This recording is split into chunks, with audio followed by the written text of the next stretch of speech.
అచ్చ తెలుగు విద్యార్థితో తెలుగు రాష్ట్రాల first rank నారాయణదే. Prabhuji, ఆహారం విషయానికి వస్తే చాలా మంది ఈ మధ్య కాలంలో నాన్ వెజ్ ఫుడ్కి ఎక్కువ అలవాటు పడిపోతున్నారు, ఎక్కువగా మాంసాహారం తింటున్నారు. నిజంగా మాంసాహారం అనేది తినడం తప్పంటారా ప్రభుజీ? మనకి ఎప్పుడైనా దోమ కుట్టినప్పుడు మీకు ఏమనిపిస్తుందండి? నొప్పి, బాధ కలుగుతుంది. ఏమంటారు అప్పుడు? దోమ కుట్టింది పాట్ అని వేసేస్తారు కొంతమంది. అయితే అరే ఆ దోమ ఎక్కడుందో పట్టుకొని రారా, దాన్ని ఎలా అయినా చంపేయాలి. ఇప్పుడు బాటిల్ తీసుకొని ఏమంటారు, మీరు యుద్ధానికి వెళ్ళినట్టు దోమలు వెనకాల పడి దోమలు చంపేస్తే.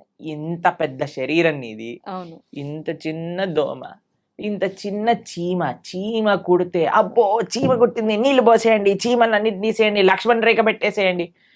ఇంత పెద్ద శరీరంలో ఏదో ఒక మూలన ఇంత చిన్న నొప్పి వస్తేనే భరించలేని మనము ఒక ప్రాణిని ఒక కత్తి తీసుకొని గొంతు కోసేసి అది విలవిల్లాడుతూ రక్తం కక్కేసి అలాంటి నొప్పి వేరే వాళ్ళకి ఇవ్వడానికి ఎలా సిద్ధమవుతామండి? ఒకసారి చెప్పండి. ఏమంటారు మీరు? రైట్ అంటారా? మనం ఇంత చిన్న నొప్పిని కూడా భరించలేమాయే, కానీ మనం ఏ ప్రాణిని ఎలాగైనా హింసించచ్చు అనే భావన వస్తే రేపొద్దున అది విస్తీర్ణం అవుతుందన్నమాట. We become hard hearted. ఇప్పుడు ఒక ప్రాణి కష్టాన్ని చూస్తూ మన మనసు చలించలేకపోయింది అనుకోండి, రేపొద్దున ఇంకొక మనిషి కష్టాన్ని చూసి కూడా మనం చలించలేకపోతాం. నిజం ప్రభుజీ. మన తోటి ఉండే వాళ్ళ కష్టాలు, అసలు కష్టాన్ని అర్థం చేసుకొని మనస్తత్వం వచ్చేస్తుంది. కష్టం ఎవరికైనా కష్టం కదండి. ఒక ప్రాణిలో కష్టం చూడని వాడివి మనిషిలో కష్టం ఎలా చూడగలుగుతున్నావు? మనిషిలో కష్టాన్ని చూసిన వాడివి ప్రాణిలో కష్టాన్ని ఎందుకు చూడలేకపోతున్నావు? మనిషికి ఒక జీవుడికి ఏంటి డిఫరెన్స్ చెప్పండి? వాళ్ళకి ఫ్యామిలీ లేదా? వాళ్ళకి పిల్లల పైన ప్రేమ లేదా? అది జీవించాలి అని అనుకోవట్లేదా? ఒక కోడినో ఒక మేకనో అనుకోండి, అదేమన్నా మీ దగ్గరకు వచ్చి నా గొంతు కోసేసేయి, నన్ను ఈరోజు బిర్యానీ వండుకొని తిను అని చెప్తుంది. అదేమన్నా విలవిల్లు ఆడిపోతుంది, భయం అయిపోతుంది. ఆ నెగిటివ్ ఎనర్జీ మొత్తం ఈ ప్రపంచంలో అన్ని చోట్ల ఆ క్రీపిన్ అయ్యే భూకంపాలు, టోర్నాడోస్, దానికి ఒక థియరీ ఉంది, సైంటిఫిక్ థియరీ తెలిసిన మీకు? ఎప్పుడైతే మనం ఇంత జీవహింస, ప్రాణి హింస అనేది జరుగుతుందో ఆ నెగిటివ్ వైబ్రేషన్స్ అన్ని కలెక్ట్ అయ్యి ఒక్కసారి ఇది మాస్ డిస్ట్రక్షన్ చేస్తుంది అనమాట. ఓకే. భూకంపాలు రావటం, సునామీలు రావటం, టోర్నాడోలు రావటం, ఫారెస్ట్ ఫైర్స్ రావటం, ఇవన్నీ ఎందుకు, ఈ వైపరీత్యాలన్నీ ఎందుకు వస్తున్నాయి అని అంటే ఆ నెగిటివ్ వైబ్రేషన్స్ వల్ల. ఓకే. కాబట్టి మనం జీవహింస తెలిసి ఎవరిని తెలియకుండానే మనం ఎంత ఇబ్బంది పెడుతున్నామండి. ఓ బిల్డింగ్ కట్టాలి అంటే పాపం కింద ఎన్ని పాములు పోయాయో, ఎన్ని చీమలు పోయాయో, ఎన్ని ప్రాణులు కోల్పోతాయో. ఒక రోడ్ వేయాలన్నా మనం రోడ్ పైన పోతూ వెహికల్స్ లో ఉంటే మనకి ఎన్ని తెలుసు చెప్పండి? తెలియక ఎన్ని చేస్తున్నాం. మనం వెజిటేషన్స్ గ్రో చేస్తుంటే ఎన్ని పోతాయో క్రాప్స్ లలో. తెలియకుండానే మనం ఇంత జీవహింస చేస్తున్నాం. ఇంకా తెలిసి చేస్తే ఎలా చెప్పండి? కాబట్టి ఒక్కటి గుర్తుపెట్టుకోండి, మన శాస్త్రం చెప్తుంది మాంసహ అంటారు, మాంసం అని అంటారు కదండి. అంటే నేను రేపు నీలాగా అవుతాను. మాంసహ, ఈరోజు నేను నిన్ను చంపుతున్నాను, రేపటి రోజున నువ్వు నన్ను చంపుతావు. అది ఎగ్జాక్ట్ డెఫినేషన్ ఆఫ్ మాంసం. ఈరోజు మనం ఏ జీవినైతే ఎంత బాధ పెడుతున్నామో అదే బాధ 100 రెట్లై మనం అనుభవించాల్సి వస్తుంది, లేదా మన ముందు మనకు కావాల్సిన వాళ్ళు అనుభవిస్తారు. కాబట్టి మనం అది ఒక ఎన్వైరన్మెంటల్ పర్స్పెక్టివ్గా చూసినా, ఇప్పుడు మ్యాక్సిమం 60% ఆఫ్ వెజిటేషన్ మొత్తం కూడా ఈ ఫార్మ్లో ఉండే యానిమల్స్కి తినిపించడంలో పోతుంది. అదే కానీ మనం ఇప్పుడు చూడండి, ఇప్పుడు ఇండియాలో మనం వెజిటేరియనిజం గురించి మాట్లాడితే ఎలా అంటున్నారు, వెజిటేరియన్స్ ఎట్లా అవుతారు, అది ఇది ఇది ఇది ఇది దీనికి విరుద్ధం, దానికి విరుద్ధం, ఇది మా ఫ్యామిలీకి విరుద్ధం, ఇది మాకు ఇది విరుద్ధం అని పెద్ద యుద్ధాలకు వచ్చేస్తున్నారు. ఫారినర్స్ అందరు వీగన్ కల్చర్ విన్నారా మీరు ఎప్పుడైనా? వీగనిజం అని పెరిగిపోతుంది అక్కడ. ప్లాంట్ బేస్డ్ డయట్, యానిమల్ ఉన్న దాన్ని వాళ్ళు టచ్ చేయరనమాట, దాన్ని వీగన్ అని అంటారు. మొత్తం మీరు చూస్తే, మేము ఆస్ట్రేలియా మెల్బోర్న్ లో ఒక వీగన్ స్ట్రీట్ అని ఉంది, మొత్తం స్ట్రీట్ అంతా వీగన్ రెస్టారెంట్స్ అక్కడ. అమెరికాలో అన్ని చోట్ల ఇప్పుడు వీగనిజం పెరిగిపోయింది. మీరు ఎక్కడికి వెళ్ళినా సరే వీగన్ అని చెప్తే మీకు ఒక్క డైరీ ప్రోడక్ట్ కూడా టచ్ చేయరు వాళ్ళు. అలాంటి స్ట్రిక్ట్ వెజిటేరియన్ డైట్ ని వీగనిజం అని అంటారు అనమాట. కాబట్టి పాశ్చాత్య దేశస్తులు దానికి ఏం ఆధ్యాత్మికత అవసరం లేదండి. నాన్ వెజిటేరియన్ ఆపేయడానికి మనుష్యత్వం ఉండాలంతే. ఒక మనిషిగా నేను బాధపడుతున్నాను, ఇంకొక ప్రాణిని బాధ పెట్టకూడదు. ఓకే. ఇప్పుడు చూడండి, మనం తింటే 10 నిమిషాల్లో పోయే రుచికి ఒక ప్రాణినే చంపేస్తున్నాం అంటే ఎంత అన్యాయం చెప్పండి. అవును. కాబట్టి అది ఆధ్యాత్మికంగా మంచిది కాదు, సామాజికంగా మంచిది కాదు, ఒక మానవుడికి అయితే అసలే మంచిది కాదు. ఓకే. అన్నీ ఈ ప్రపంచంలో అంతా బాగుండాలి అని అంటే ఎవ్వరిని మనం ఇబ్బంది పెట్టకూడదు. ఆధ్యాత్మికత విషయం అయితే దూరం పెట్టేసేయండి. మాంసాహారం తినే వాళ్ళు ఎప్పటికీ ఆధ్యాత్మికంగా ఒక్క అడుగు కూడా ముందుకెయ్యలేరు. ఓకే. ఇది సత్యం. కానీ this is far beyond to understand. కానీ ఫస్ట్ మనిషిగా ఆలోచిద్దాం, ఒక ప్రాణిగా ఆలోచిద్దాం. కాబట్టి భగవంతుడు అందరినీ సృష్టించినప్పుడు ఆయన అందరి పిత కదా. మీరు ఒక 3 తమ్ముళ్ళు అన్నయ్యలు ఉన్నారనుకోండి, ఒకరిని ప్రేమించి ఒకరిని చెంపమైన లాగి పెట్టారనుకోండి, వాళ్ళ అమ్మ ఏమంటారు, ఒరేయ్ వాడేం చేశాడరా నిన్ను అంటే, ఏం లేదమ్మా నాకు వీడిని ప్రేమిస్తున్నాను కదా వాడిని కొడతాను. ఒప్పుకుంటారా వాళ్ళ అమ్మ? అలానే భగవంతుడు ఎలా ఒప్పుకుంటాడండి? నువ్వు మనిషిని మాత్రమే ప్రేమించి మిగతా జీవులందరినీ కూడా హింసిస్తూ ఉంటే. నిన్నే మేము ఒక పోస్ట్ చూసాము ఇంటర్నెట్ లో. అందులో ఉంది, ఒక shark kills 11 people in an year. ఒక షార్క్ ఒక 10-11 మంది మనుషుల్ని చంపేస్తుందట, తినేస్తుందట సంవత్సరంలో. ఓకే. ఒక ప్రదేశంలో జస్ట్ ఒక స్టాటిస్టిక్స్ చెప్తున్నారు అనమాట. కానీ ఒక మనిషి 11,000 షార్క్ ని గంటలో చంపేస్తాడట తినడానికి, దాని లెదర్ కోసం అని. ఎంత అన్యాయం చెప్పండి. కాబట్టి మనం ఈ అన్యాయాన్ని ఎంతగా ఆపగలిగితే, అందరం ఎంత సాత్వికంగా, ఎంత హింస ఫ్రీగా ఉండగలిగితే మన ప్రపంచం అంత బాగుంటుంది. మీకు ఇంకొక విషయం చెప్తాను. మేము ఒక బుక్ చదివాం, దాన్ని how to live to be 100 అని అంటారు. 100 సంవత్సరాలు బ్రతుకుండాలంటే సీక్రెట్. అందులో ప్రపంచంలో 100 సంవత్సరాలు పూర్తిగా బ్రతికిన ప్రదేశాల్లో హైయెస్ట్ మెంబర్స్ ఎక్కడైతే ఉన్నారో అక్కడ రీసెర్చ్ చేసి ఆ పుస్తకం రాశారనమాట. అందులో తేలింది ఏంటి అని అంటే, these are all animal products free. మాంసం అనేది వాళ్ళు స్వీకరించలేదు. ఇప్పుడు ఏ డాక్టర్ దగ్గరికైనా మీరు వెళ్ళి అడగండి, ఏదైనా మనకి ఇంత చిన్న జబ్బు రోగం జనం వచ్చింది అనుకోండి, ఫస్ట్ నాన్ వెజిటేరియన్ మానేయి అని చెప్తారట. ఓకే. కాబట్టి that is not natural for us. ఇప్పుడు చూడండి, కార్నివోరస్, హర్బివోరస్ అని మనం వినే ఉంటాం. కార్నివోరస్ అంటే మాంసాన్ని తినేవి, హర్బివోరస్ అంటే చెట్లు తినేవి. మనవి మన బాడీ మన నోటి నుంచి ప్రారంభం చేసుకొని మన డైజెస్టివ్ సిస్టమ్ మొత్తం కూడా హర్బివోరస్ యానిమల్స్ లానే ఉంటుంది, కార్నివోరస్ యానిమల్స్ లా.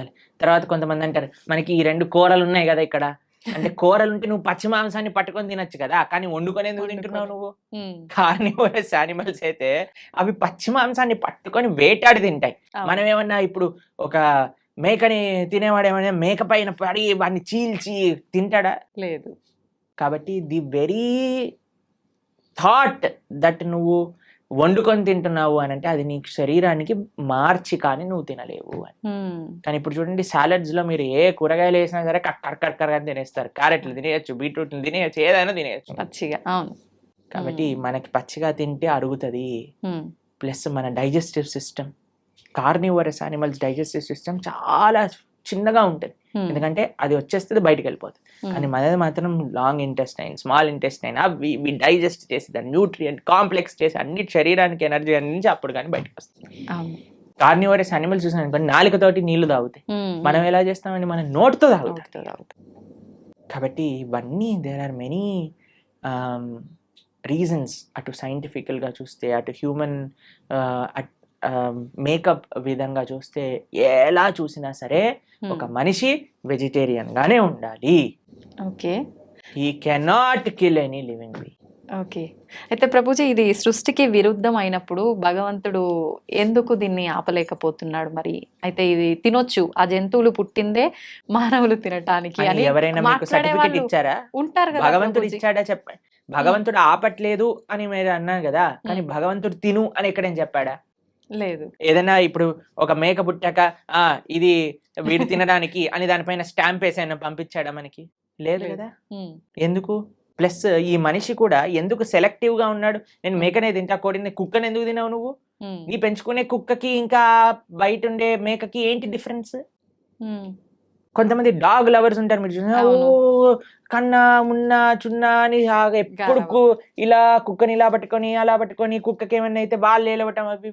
అరే ఆ కుక్కకి ఎంతైతే ప్రాణం ఉందో ఆ మేకకి కూడా అంతే ప్రాణం ఉంది. ఏమన్నా మేకల తక్కువ ప్రాణం ఉందా చెప్పండి? లేదు. మరి ఎందుకు మనం ఆ డిఫరెన్షియేషన్ చేస్తున్నాం? హ్మ్. భగవంతుడు నీకు తినాలి అని చెప్పలేదు, కాబట్టి భగవంతుడు నీకు తినద్దు అని కూడా వచ్చి చెప్పడు. హ్మ్. శాస్త్రం అన్నీ చెప్పింది. ఓకే. మద్యం పానం శ్రియ సూన యత అధర్మశ్చ చతుర్విధం. భాగవతం చెప్పింది ఈ విషయాలు. 4 విషయాలు తప్పు. హ్మ్. వ్యభిచారము, మాంసాహారాన్ని స్వీకరించటం, జూదమాడటం, తర్వాత మాదక ద్రవ్యాలు, సిగరెట్, మందు, గుట్కా, మాణిక్ చంద్ ఇవన్నీ వేసుకుంటారు కదండి. అవునవును. ఇవన్నీ ఈ 4 అధర్మము అని శాస్త్రం క్లియర్ గా చెప్పింది. ఓకే. కాబట్టి ఈ 4టిని మనం దూరం పెట్టాలి, అప్పుడే మనం మనిషి అవుతాం. ఓకే, మాంసాహారం తినడమే తప్పు, అసలు మహాతప్పు, పాపం, మహాపాపం. పాపం కాదు, మహాపాపం. మహాపాపం. మీరు మనం ఇక్కడ ఏవేవైతే చేస్తామో మళ్ళీ అక్కడికి వెళ్ళిపోయాక మనల్ని కూడా అలానే చేస్తారు. దానికి సిద్ధము అని అంటే మన ఇష్టం. ఇంకా చాలా మంది అంటారు, చూసుకుందాంలే ఏదైతే అది అని. అలాంటి మూర్ఖులకి మనం ఇంకేం చెప్తామండి? సో ఒక గుర్రాన్ని నీటి వరకు తీసుకెళ్ళటం కానీ నీటిని తాగించలేం కదా. మన ప్రయత్నం మంచి విషయాలు 10 మందికి చెప్పటము, అంతేకాని ఎవరిని మనం గొంతు పట్టుకొని ఇది చేయించలేమన్నమాట. వాళ్ళ జీవితంలో వాళ్ళకి ఆ అనుభవము, ఆ మానసిక మెచ్యూరిటీ, తర్వాత ఆ పరిపక్వత అనేది వాళ్ళకి ఉండాలి. అయితే ప్రభుజీ, చాలా మంది ఎక్కువగా భగవంతుని ఆరాధనలో ఆధ్యాత్మిక మార్గంలో ఉంటూ ఉంటారు, యథావిధిగా నాన్ వెజ్ అవన్నీ తీసుకుంటూ ఉంటారు. అలాంటి వాళ్ళు చేసే పూజలు పనికిరావా? ఆధ్యాత్మికత నాన్ వెజిటేరియన్ రెండు ఒక దాటిలోకి రావు. నాన్ వెజిటేరియన్ ఆధ్యాత్మికం అవ్వలేడు. ఆధ్యాత్మికంగా వెళ్ళే వ్యక్తి నాన్ వెజిటేరియన్ తినలేడు. ఓకే. పూజలు పునస్కారాలు వేరే విషయం అండి. పూజలు పునస్కారాలు చేస్తూ నువ్వు నాన్ వెజిటేరియన్ తింటున్నా అది వేరే విషయం. కానీ ఆధ్యాత్మికత అనేసరికి భగవంతుడు ఏంటి, భగవంతుడు ఏం చెప్పాడు అని అర్థం చేసుకోవటం ఆధ్యాత్మికత.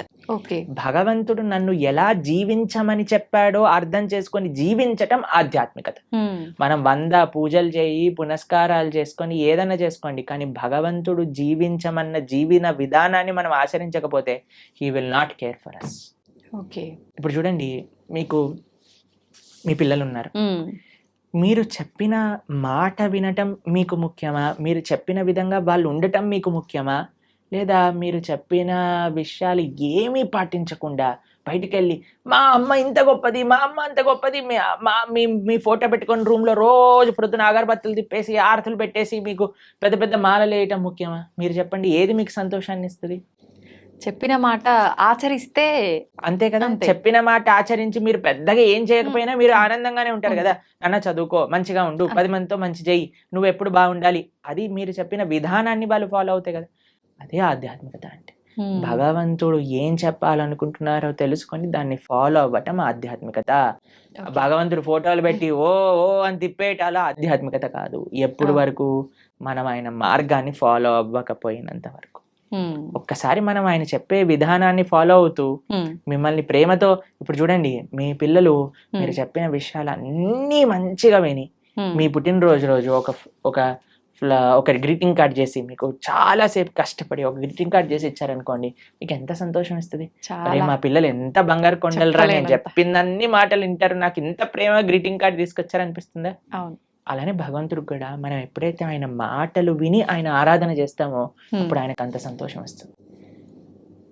మీ మాటలు ఎప్పుడు వినకుండా, మిమ్మల్ని ఎప్పుడు పట్టించుకోకుండా బర్త్డేకి మాత్రం పెద్ద గిఫ్ట్ తీసుకొచ్చా, ఏంది ఈ గిఫ్ట్, అరే కనీసం ఎవడు అడిగాడు నిన్ను అని అంటారు, అంతే కదా. అలానే భగవంతుడు మన పూజలు కూడా అలానే అనిపిస్తాయి. ఇది ఖచ్చితంగా అందరూ తెలుసుకోవాల్సిన విషయం, అంతే కదా.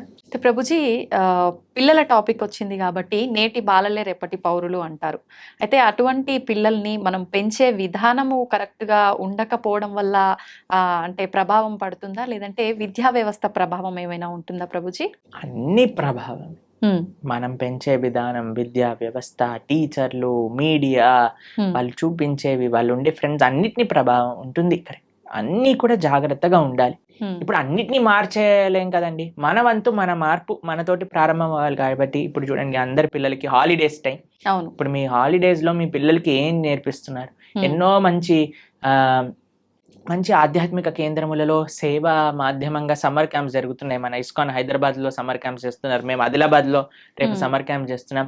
పిల్లలకి కనీసం సెలవులు వచ్చినప్పుడైనా మంచిగా సేవ చేసుకునే ఒక అవకాశాన్ని ఇవ్వండి. గోశాలకి తీసుకెళ్ళండి, శ్లోకాలు నేర్పించండి, మ్యూజిక్, మన క్లాసికల్ మ్యూజిక్ నేర్పించండి, క్లాసికల్ డాన్స్ నేర్పించండి. మన కల్చర్కి ఎంత దగ్గరగా మనకి సమయం ఉన్నప్పుడు, ఇప్పుడు స్కూల్ ఉన్నప్పుడల్లా అంటే కష్టమే, కానీ అట్లీస్ట్ ఫెస్టివల్స్ టైంలలో మనకి ఇలా సమ్మర్ హాలిడేస్ వచ్చినప్పుడు, వింటర్ వెకేషన్స్ వచ్చినప్పుడు మనం ఏదైనా మంచి ఆధ్యాత్మిక ప్రదేశానికి తీసుకెళ్ళటం, అక్కడ ఉండే మంచి వ్యక్తులతో కల్పించటం, మాట్లాడించటం, వాళ్ళకి కల్చర్ని ఇంట్రడ్యూస్ చేయటం, ఇలా కానీ మన శక్తియుతంగా మనం ప్రయత్నించి, ఇప్పుడు చూడండి we can do our best.